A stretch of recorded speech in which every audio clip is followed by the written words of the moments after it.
समाचार आनंदथी ज्यां जनरल होस्पिटलमां महिला दर्दीओ जाणे के राम भरोसे छे। गायनेक डिपार्टमेंटमां जग्या न होवाथी गमे त्यां सुवડાવાઈ છે। अन्य रूमनी सुविधा न होवाथी दर्दीओने लॉबीमां सुवડાવાઈ છે। मोटी संख्यामां महिला दर्दीओ लॉबीमां सूती जोवा मળી હતી। गायनेक विभागना कर्मचारीओ जवाब आपवाथी पण दूर भागी રહ્યા છે।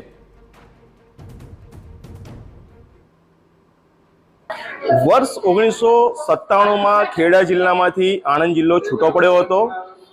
महत्वनी बाबत ए छे के आटला वर्षो वीती गया होवा छतां पण आणंद जिल्ला में सिविल होस्पिટલનું अस्तित्व नथी।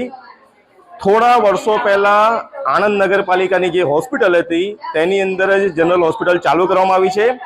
जो के जग्याना अभावने कारणे जे दर्दीओ छे ते कई हालतमां अत्यारे आप जोई रह्या छो दृश्योनी अंदर खूब गंभीर बेदरकारी आरोग्य विभाग तंत्रनी गणी शकाय। कारण के जे पेशंट डे केर में आवे छे तेमने कोई योग्य रूमनी अंदर सुवડાવવામાં પણ નથી આવતા। બીજી તરફ વાત કરવામાં આવે તો સરકાર દ્વારા અવારનવાર જે દાવાઓ કરવામાં આવ્યા હતા તે દાવાઓ પોકળ નીવડ્યા છે।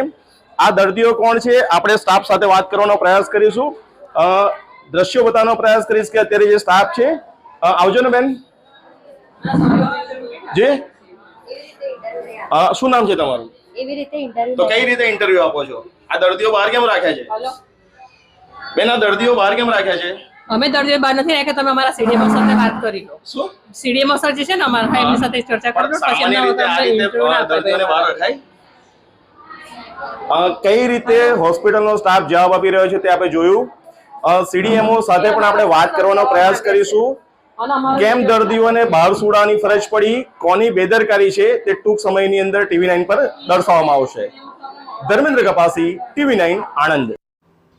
તો હોસ્પિટલમાં રૂમ અને એમ્બ્યુલન્સ ચાલકોનો પણ અભાવ સામે આવ્યો છે।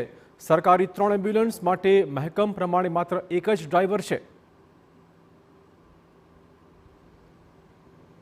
આણંદ શહેરમાં આવેલ નગરપાલિકા સ્થિત જનરલ હોસ્પિટલની અંદર જગ્યાનો અભાવ હોવાને કારણે દર્દીઓને ક્યાંક મુશ્કેલીનો સામનો કરવો પડી રહ્યો છે। ત્યારે આપણી સાથે ડોક્ટર સાહેબ જોડાયા છે, આપણે તેમની સાથે વાત કરીશું। સર, આપનો પરિચય?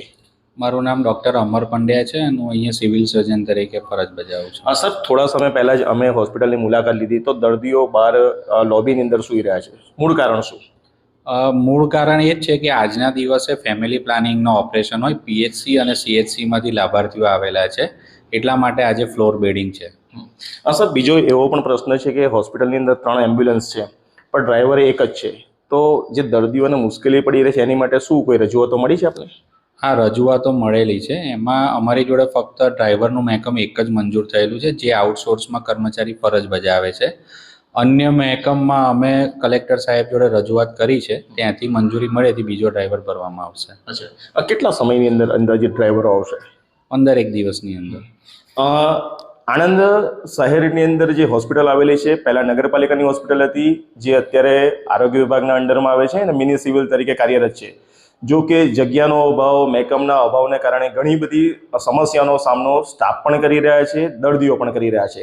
ત્યારે TV9 સરકારને એક પ્રશ્ન પૂછે છે કે 1997 પછી આણંદ જિલ્લો અસ્તિત્વ આવ્યો, આણંદ જિલ્લામાં સિવિલ હોસ્પિટલ નથી તો સરકાર દ્વારા ક્યારે બનાવવામાં આવશે? ધર્મેન્દ્ર કપાસી, TV9 આણંદ।